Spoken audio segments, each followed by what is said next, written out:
North ইষ্টৰ বিশেষ অনুষ্ঠান পৰিক্ৰমাত আজি আমি আপোনালোকলৈ আগবঢ়াম তেজপুৰৰ ঐতিহাসিক গড়কাইটি পবিত্ৰ দেৱালয়। শোণিতপুৰ জিলাৰ তেজপুৰ চহৰ এখন ঐতিহ্যমণ্ডিত পবিত্ৰ কেন্দ্ৰ। হৰিহৰৰ উপস্থিতিৰ ঐতিহাসিক কাহিনী সেয়া বিশ্ব প্ৰসিদ্ধ। হলেশ্বৰ দেৱালয় তেনে এক ঐতিহাসিক প্ৰসিদ্ধ পবিত্ৰ দেৱালয়।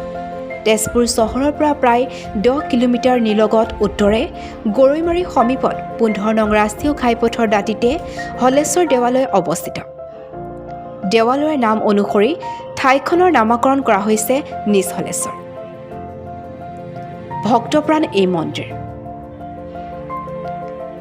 ভক্তৰ প্ৰভু ভোলানাথ শিৱৰ উপাসনাৰ থলী।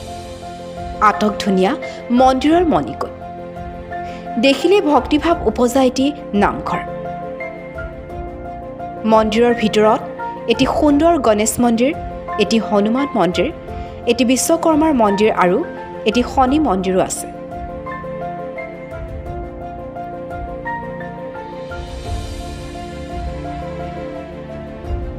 এই সুন্দৰ ঐতিহাসিক দেৱালয়সমূহ পৰ্যটকৰ আকৰ্ষণীয় কেন্দ্ৰ।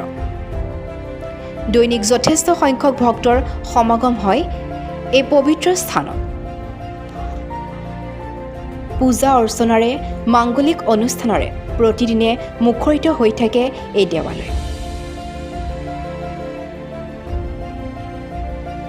মহাপ্ৰভু শিৱৰাত্ৰিৰ উৎসৱ ধুমধামেৰে অনুষ্ঠিত কৰা হয় মন্দিৰৰ প্ৰাংগণত বিশাল আয়োজন।